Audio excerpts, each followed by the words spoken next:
Ashwini says में आपका स्वागत है। मित्रों, चर्चा मैनिफेस्टो पर और चर्चा विपक्ष के नेताओं के अपरिपक्व बयानों पर। पिछली बार मैंने आपके साथ कांग्रेस के मैनिफेस्टो के कुछ पॉइंट्स पे चर्चा की थी। आज भाजपा के मैनिफेस्टो में तथाकथित प्रधानमंत्री अन्न योजना के तहत आगामी 5 वर्षों के लिए फिर 80 करोड़ लोगों को निःशुल्क राशन देने की बात कही गई है यदि सरकार आती है। मित्रों, सोचने वाली बात है कि 5 किलो राशन का निःशुल्क वितरण क्या ये वोट खरीदने का प्रलोभन नहीं?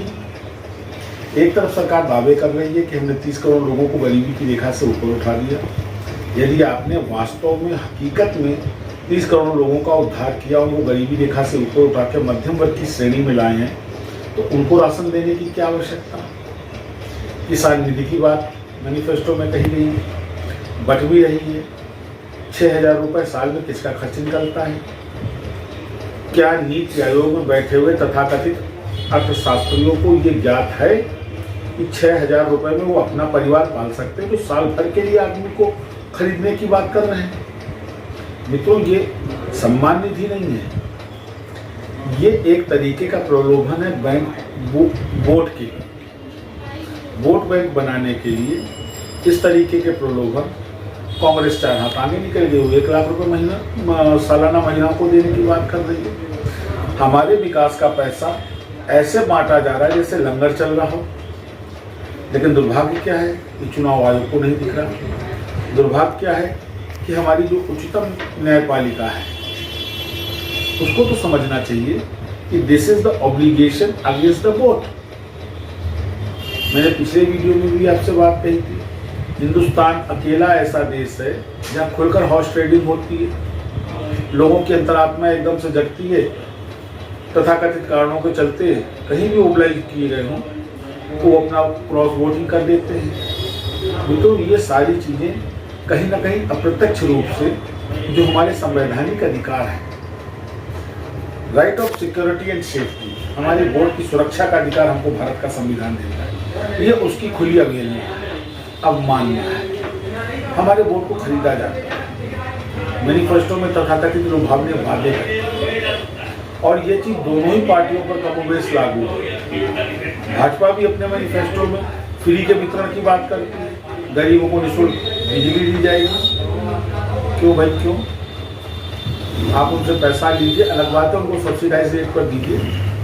जिस तरीके से 17 रुपये 66 पैसे देकर भाजपा सरकार आम हिंदुस्तानी नागरिक को इस बात का एहसास कराती है कि देखो ये 17 रुपये 66 पैसे की भीख आई है तुम्हारे खाते में,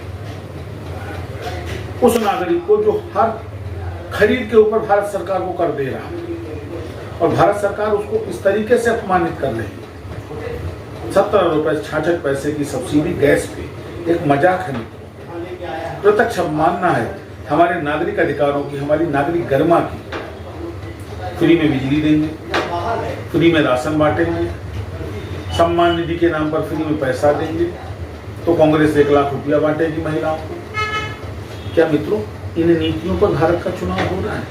ये सोचना पड़ेगा एक आम वोटर को। इसलिए नहीं कि मैं किसी पार्टी का सहयोग, सपोर्ट या विरोध कर रहा हूँ, इसलिए कि हमारे विकास का पैसा ये राजनीतिक पार्टियां किस तरीके, किस निर्दयता से अपने वोट बैंक के लिए दुरुपयोग करती हैं, हम इसलिए तो कर नहीं देते। हम पे एक तरफ करों का बोझ लादा जा रहा है और दूसरी तरफ हमारे ही करके पैसों से इस तरीके के फ्री बीज बांटे जा रहे हैं, निःशुल्क वितरण किया जा रहा है अपने वोट के लिए। इस तरीके के वोटों से न तो भारत का लोकतंत्र बचेगा और न भारत के मतदाता की गरिमा। ये बात चुनाव आयोग को समझनी चाहिए। ये उनका संवैधानिक दायित्व है, कर्तव्य है, देश के प्रति उनकी निष्ठा का सवाल है।